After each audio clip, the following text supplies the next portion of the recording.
et me oleme käesolevaks ajaks jõudnud seisu, kus 1/3 Eesti pindalast, Eesti maismaa pindalast on kuivendusest mõjutatud.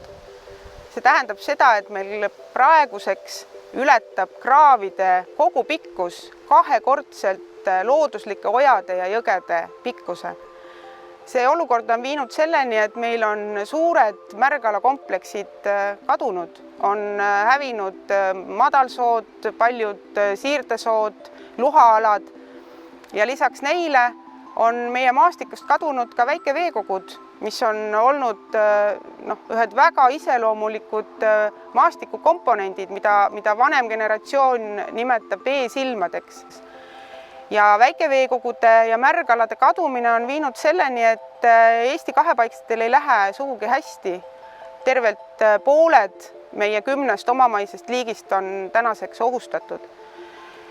Ja selleks, et seda olukorda parandada, ongi ellu kutsutud projekt Loodusrikas Eesti, mille üheks tegevuseks on väikeveekogude taastamine, eelkõige just intensiivse põllumajandusega piirkondades. Praegu me oleme Mädapea ja Tammiku maastikukaitsealal, mis on väike loodusmaastik ümbritsetud suurte põllumassiividega ja sellel alal elutsevad päris mitmed kahepaiksed. Siin on tähnikvesilik ja harivesilik, siin on rabakonn ja rohukonn ja varasemast on teada selles piirkonnas ka mudakonna esinemine, aga meil ei ole viimastel aastatel olnud õnne seda liiki enam siit leida.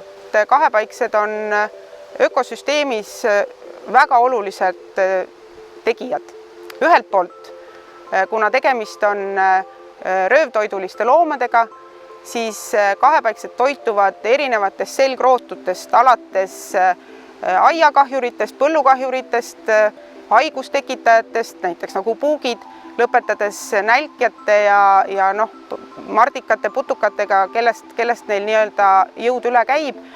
Et see, et meil on maastikes palju kahepaikseid, tegelikult hoiab selgrootute asurkonnad kontrolli all ja teiselt poolt on kahepaiksed ise kõigis oma arengustaadiumites alates kudust ja kullestest kuni siis täiskasvanud konnadeni välja ülioluliseks toiduobjektiks teistele loomadele. Kudust ja kullestest toituvad mitmed veelinnud, veeselgrootud, roomajad näiteks. Samas konnad ise on toiduks nii lindudele kui imetajatele.